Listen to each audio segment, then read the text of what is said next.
Ryse combat is about the player stepping in the shoes of our main guy.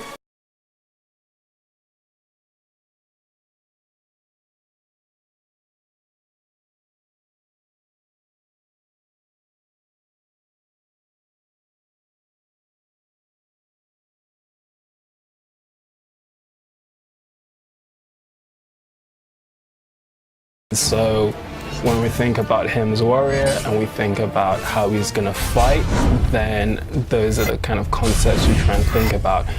Is this attack efficient? Is it getting to the,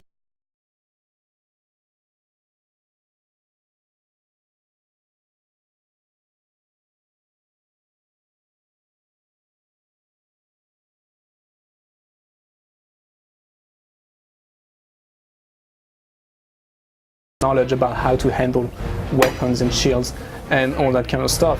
And that was really helpful for us. We had the chance to play a bit with some actual equipment, and that was really insightful for us. For my first date, I brought two big gun cases full of swords and weapons, and I brought a Roman armor, a Roman helmet, two different kinds of shields. I brought a Celtic shield, I brought a Roman shield, so that they can touch real weapons and see, oh, how they look, what's the weight, what's the size, all that. He would tell us, like, if you're standing, like, how would your body move to attack behind you?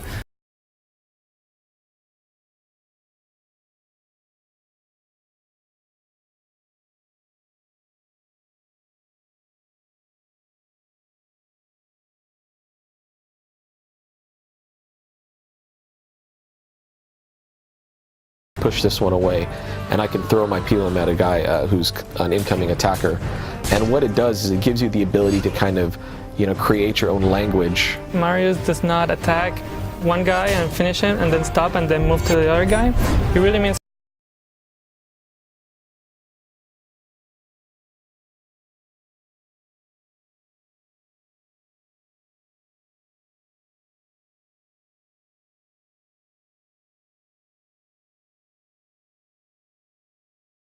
to take them out, and that can happen two ways. One is you can choose the damage perk and decide to kind of take more off of him, or you could choose the health perk to stay alive longer, to be able to maybe get more hit points. you go into an encounter and the first thing you do is say, okay, who am I facing? What can I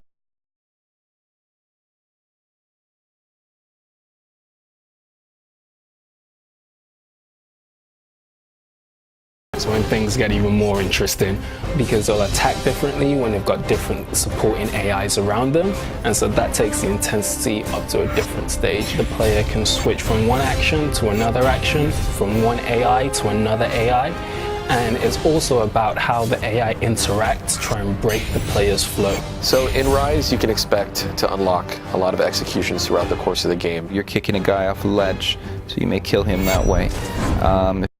To a fire, there's numerous executions there. If you're in the water, if you're against a wall, if you're against a ledge, it goes on and on and on. The executions really stack up. We're definitely going for a higher level of emotion out of our character.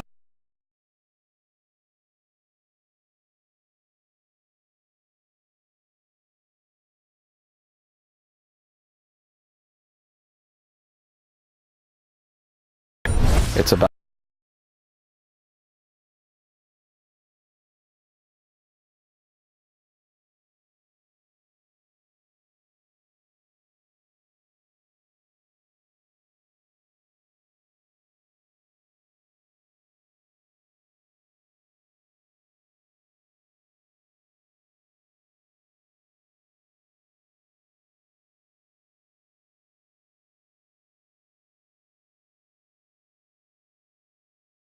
So maybe you can execute everyone, but maybe you didn't double execute everyone. Did you perform the perfect chain? Was your flow from beginning to end this like seamless, smooth transition from move to move, enemy to enemy, where you got them all set up in this perfect state and you just push the trigger button and they all just fall? an important aspect of kind of doing this whole game is this, idea that, we can create a combat system where you can be more emotionally engaged to what your player is actually doing.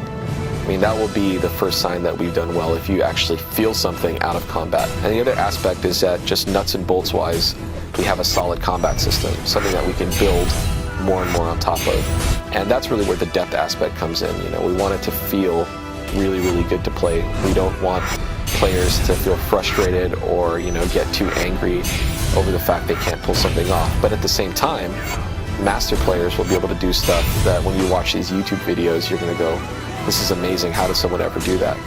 And, you know, if we can kind of tap into those two main elements, then we would have felt we've done, you know, a good job. We've really done everything we can to wrap it all up to have a really good, full experience for the player.